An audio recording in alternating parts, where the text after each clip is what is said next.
Okay, hey everyone, it's Adri and I have another Otome video for you. So, um, I was reached out to by Best Laid Plans, the developer of an upcoming Otome game called Save the Villainess.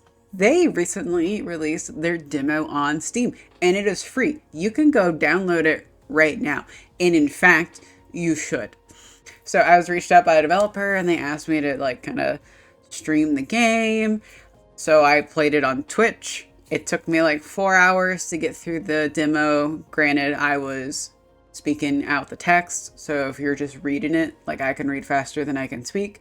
Probably won't be 4 hours, probably be closer to like two or three. So what is Save the Villainess? It is an Otome game. It is it's kind of like an isekai story. Not even kind of, it really is. So you wake up and you have amnesia, like every good isekai Otome webtoon book has. Of you have woke up, you have amnesia, and you are in a romance novel, potentially a bad romance novel, poorly written romance novel, potentially. And you have woken up and you're in the body of a villainess. And it's very clear, like pretty quickly, that someone's trying to kill you. Do you know who? No.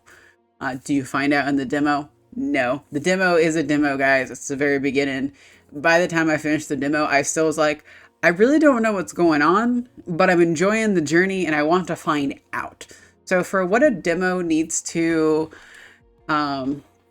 get done, which is the demo needs to get you interested in the game enough to either go buy the game because it's out now or be like hyped up for when the game releases, the demo very much does accomplish this.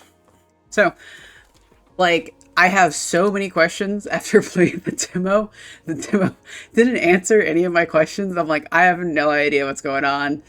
Not really, and I don't feel like the main character really knows what's going on, but we're just here along for the ride, right? So I streamed it, and now I'm doing a little video on it because my YouTube channel is kind of focusing more on like the Otome games I play through, and the other random games that I play that are not necessarily Otome because I play a wide variety of games. But yeah, Save the Villainess. I'm a big like isekai, Otome, webtoon and light novel reader. Like I have the Manta app. I buy the Manta app like yearly subscription, and I have webtoon on my phone, and there's way too many stories that I have on my list to read that I could possibly ever get through. And as much as like there's a billion of these stories that's like, oh hey, you've been isekai'd into a story or another thing and you have woken up as the villainess, I love every single one. Everyone, guys. All of them are good. I'm sure there's like some stories that are really not that great and not worth continuing on, but I have good luck so far. So like this is my genre, like the villainous thing. That is my jam. I was so excited when I saw the premise of this, and it just helps that like the art is gorgeous. So I'm a big for like my visual novels. Like I'm a big, like half the game is art, half the game is story. Both need to be amazing for me to enjoy my time playing it. So like if I don't love your art, I'm probably not going to play your game unless it's free. If it's free, I kind of give a little bit more leeway on whether the art is good or not and whether I'll pick it up and play it, because I'm a busy cat girl. I got a full-time job. I don't have time to be playing every single video game. God, I wish I had time to play every single video game, but I don't. So those are like my two things I'm really looking for is, do you have good art? Do you have an interest in story? And like kind of to be fair, when I'm looking into the game, if like you can't really gauge the story, whether it's good or not, until you kind of start getting into it. So like there's some games I've played where I've been like an hour in and I'm like, I'm okay. Drop it and move on. And then there's other games where it's like you're an hour in and you're like, okay, it's now 3 a.m. and I have work in 5 hours and I should probably go to sleep, but I'm going to make poor life decisions and I'm going to stay up and play the game.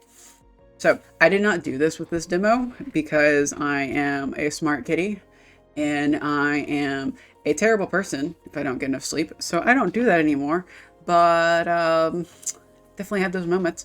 But this is one of those games. When I played the demo, I did kind of have to split into 2 streams due to my shoulders and stuff having issues and hurting.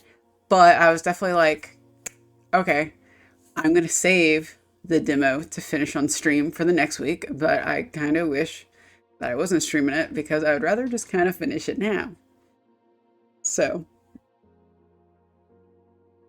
you know, early on in the video, we're going to look at some other stuff. But early on in the video, I'm just saying, it's a freaking good game. Go wishlist it on Steam. Steam has this feature where if you wishlist games when they come out, you know, you'll be notified. It also helps the developers gauge interest. Go follow them on Twitter. The company is pretty active on Twitter and they give very funny responses. So I've enjoyed that. They also have a Discord. I have not joined the Discord, so I can't really talk about that. They have the game on Steam, the demo on Steam and itch.io. It's going to release there, both places, when they do release it. And the game is currently on Kickstarter. So I don't know exactly when the game's going to release. Could be a minute. But the game is currently on Kickstarter where you can go support them. And again, you know, these are trying times, right? The economy is kind of crap. Super crap. So, you know, maybe you can't support the Kickstarter and you can't support the game, but, you know, following the best laid plans on Twitter and going on Steam and wishlisting their game, or, you know, wishlist it on itch.io. I don't really use itch.io. I assume they have a wishlist feature, but I don't actually know. So I may be just saying crap. So you can support them other ways than necessarily just buying the game. Also to note, the Kickstarter got fully funded in like a day. So they got the money. They are good to go. This game is going to be made. It's going to come. And I can't wait for it to come. I'm very excited, to be honest. So let's talk about the game. I know I was kind of just been like going la la la la. So, you know, pretty standard UI. I do like the theming they have. It's very noble-ish, right? You have start to start the game. You have the truth. I don't know what this is because if you click it and you're like, hey, are you ready for the truth? And I'm like, of course I am. And it tells you, no, you're not ready. So I assume that's a feature that will be, you know, in the game. Potentially maybe something that's locked through either completing the game once or unlocking certain routes. I don't know. And then there's also chapters, so you can see the chapters. I thought this was pretty cool. And then, you know, you can kind of see some other stuff. So, you know, I kind of like the theme in here because, you know, you're supposed to be trapped in a romance novel, a book, right? Yeah, so the chapters are in a book. So I like their theming for the game. Settings, they have the normal settings that you see in most visual novels. I'm assuming they're using their MP engine for this. That's just what it looks like. I have not confirmed that, and if they're not using it, like, it doesn't matter because it looks great. So display, you know, pretty normal. The skip, unseen text or after choices. Probably like the key thing here is the difficulty, which is story mode versus detective mode. So story mode enables like little clues of whether your decision was the right one for that character. So I know like when you're interacting with the guys, it's like red heart is, hey, good choice. He likes that. Good job. And black broken heart is, he did not like that. Bad job. So story mode gives you these little indications. And then detective mode takes those away. I'm not going to play in detective mode. I'm just putting that out there now. I use walkthroughs and guides when I play through most of my Otome games, especially when they're on the older side and the guides are readily available. I've been traumatized by some Otomes early on in my life where I got the bad end after like 8 hours and I was just like, I can't do it anymore. I want to see the good ends first and then the bad ends. And the bad end that traumatized me was Hakuoki. I think it was Soji's route. And then also there was a route in Dramatical Murder that traumatized me of like, man, I've spent hours on this and I got a bad end. So I use guides typically. I'm not super smart. I'm not super intelligent. I'm not a detective. I'm not going to do that mode. I'm going to be in story mode. And that's okay. I accept it. Excuse me, guys. Sorry. I kind of am a little sick and stepped up. But I really want to get this video out just because I really like this game and this developer. Let's look at the extras. So this extras is credits. So Best Laid Plans Productions Inc. is the developer. Art, Tomate Studio. I really like them. I've been seeing them pop up in several like indie Otome games. So I really like their art and like the design choices for the credits scrolling. We're not going to watch it all though.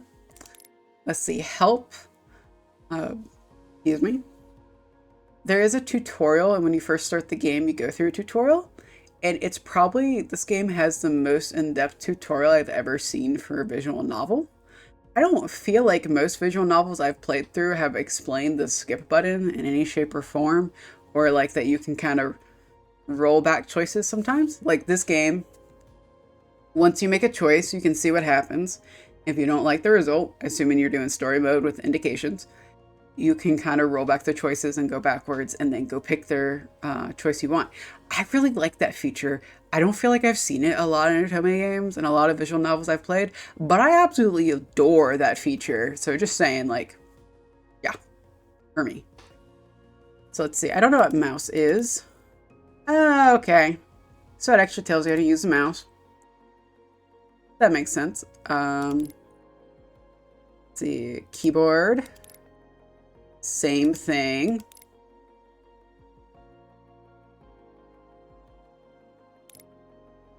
I don't want to click the tutorial yet because I feel like that's probably going to take you back to the tutorial and it was kind of long. Let's see, love. I'm thinking this will bring up the guys and we'll see. You still do not understand love? Okay.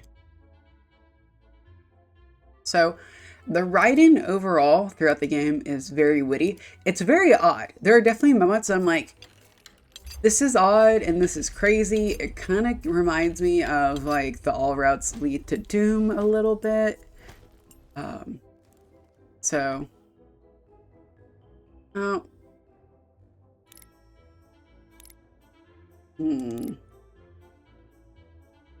turn.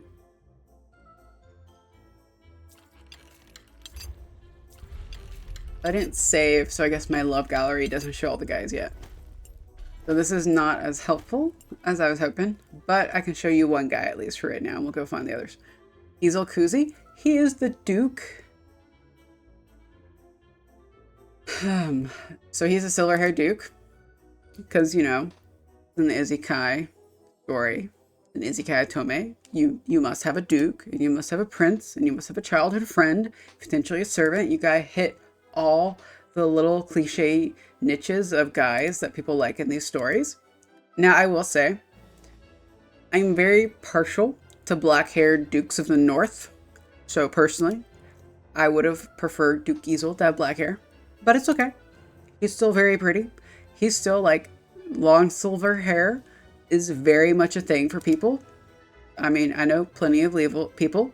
I know plenty of people who absolutely love Sephiroth, and he's kind of remind me of Sephiroth a little bit. Okay, I do want to skip this. Okay, so we're going to load just so I can show you the guys and the art, and we can talk about like the scene and stuff. It's taking a little bit of a second to load, I think. Oh no, I'm getting the Pokeball. Okay, there it goes. So I've noticed when the load in a little bit, I sometimes get the little Pokeball of death. So let's see. Okay. So you are Jane, who is the villainess in a story. You were exiled. You were engaged to someone. You're not entirely sure who. I'm pretty sure it was Prince Edmund. We'll get to see him later. And you have been banished to this odd house in the middle of nowhere that is kind of like, I feel like it's a haunted house, or I'm kind of waiting for us to like find out that we're in the land in between life and death or something. Like this is the crossing. I don't know. It's a crazy house. Like you're like, hey, I want some food. And it's like, here's an apple out of thin air. It's, and you know what? You're kind of like, oh, okay, this is really weird, but I guess I'm going with it. And like Jane personifies that very well. She's like, oh, okay, I'm not going to question things anymore. So there are 4 guys in the game. There is Duke Izel, who we saw in the gallery. He's kind of wild. I don't feel like I have a good read on him yet in the demo, to be honest. I feel like I got a better read on like Edmund and Ben, who we're about to talk about. There's Prince Edmund, who we'll talk about in a little bit. And there's Ben, who is currently on the screen. He is your childhood friend, and you are a villainess, so you're kind of like a jerk to him, and he likes it. That's what I remember about Ben. And then there's also the servant, and the servant is just like, whatever, dude. So I feel like for in the demo, I didn't get as good of a grasp on Ben and the servant, but I did, or no, sorry, I spoke incorrectly. I didn't get as good as a grasp on the servant and the Duke, but I did get a good feeling on Ben and Prince Edmund. So look at this sprite art. They're blinking. Like, look at the hair right there. It's kind of moving. Like, the mouth is moving a little sometimes. Yep, there it closes. There it opens, blinking, hair moving. His little chain thing is swinging. His little bracelet is swinging too. And let's talk about Jane. Her hair is going back and forth. Her facial animations are moving. Her earrings are moving. Like, they're not just sprites, right? They're not, I mean, well, yeah, they're called sprites, even though they're not like, if you're thinking of like 8-bit sprites, no. These are big, these are like regular art pieces, but they're called sprites. So like the character art is all animated for all the scenes. Some of this is done very coolly. Could this be done in like other Otome games? Could be, but I haven't seen it in very many of the games that I've played. Now there's a lot of games I haven't played, so that could be part of the problem, but I can only think of like one game off the top of my head that really I felt like had it done and then done this well. And I would say even compared to that, I feel like this is done really, really well. So I like how everything is animated and moving, like even the horse in the background and randomly open its mouth. So one thing that's cool is for some of the scenes, you can kind of like move in the background.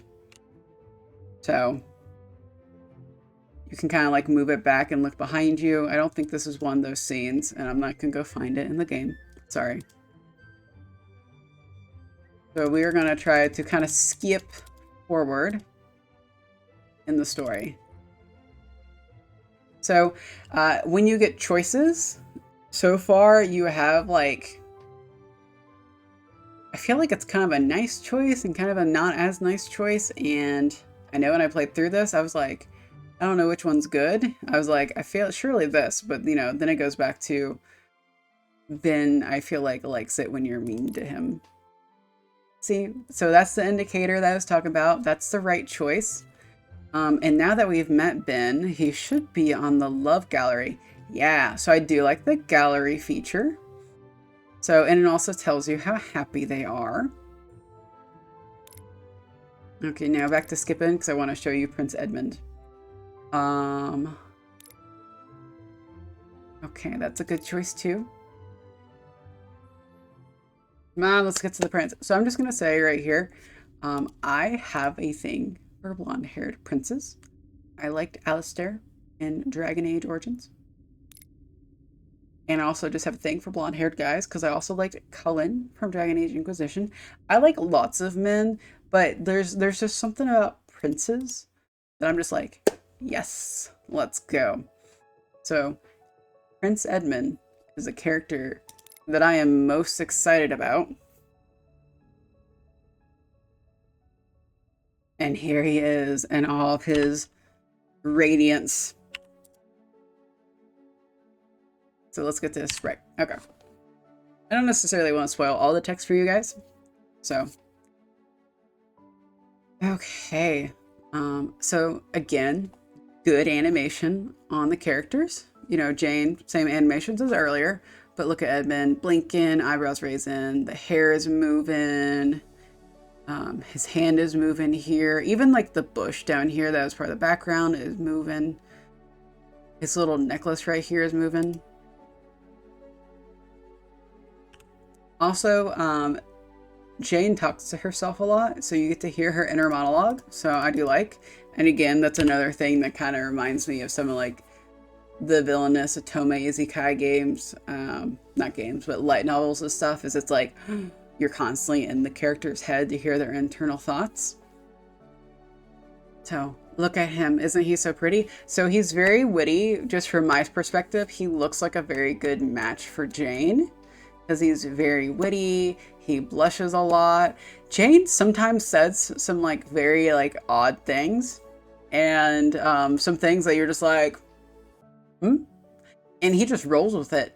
And like, I feel like they really connect on that level, because he also says things that are just as odd as Jane does.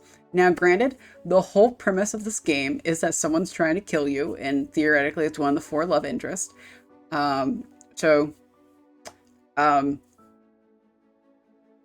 Unfortunately, Prince Edmund may be trying to kill you. I kind of hope that's not the case, because I want to end up with him. Maybe he'll be trying to kill you, and you can make him fall in love with you, and he will change his mind. I don't know, but like, I'm all for it. So, let's bring up a little love menu.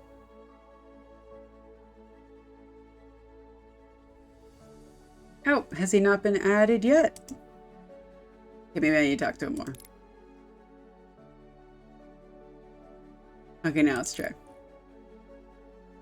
Okay, nope. Okay, he hasn't been added yet. I don't know how far I have to get into to add him.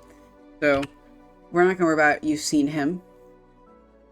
And unfortunately, like, I didn't make a save around the time where you meet the servant in Duke Izel.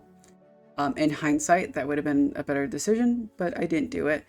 And the beginning is very, very long to actually get those characters, so I won't be looking at them in this video. Sorry. But ultimately, like, when the game comes out, I will be playing it, and I'll probably do a video on it then. For a lot of, like, the games I have on Switch, I've been doing, like, little videos on the individual routes, and then I do an overall video. I don't know if I'll do that on this game or not, if I'll do it overall. I feel like there's like enough characters to actually kind of do like little individual route videos with like 4. Like if there was only 2, I would just like, I'll just do a review video of the whole game. But there's like 4 guys for you to romance. And that's assuming there isn't a secret path. I don't think there's going to be a secret route, but I could be surprised. And just saying, hey, developers, if you have time and resources and can throw like a secret route in there somehow, I don't know how. I love secret routes. They're like some of my favorites. But, yeah.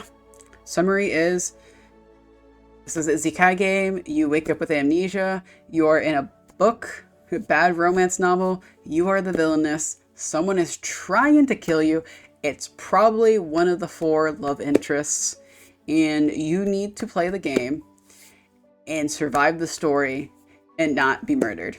That's the goal. The goal is not necessarily to fall in love, but the goal is to not get murdered. So, I am absolutely in love with this game. I really like the demo. Like, again, I have no idea where this is going with the story, but I'm here for it. I'm ready to hop on this train and go. So I need the game released sooner rather than later. Please. I assume I'll probably have to wait a year. I don't know when the intention is to get the game released, but I know, like, if I have to wait a year, I'm gonna be sad to have to wait. So anyway, that's it for Save the Villainess.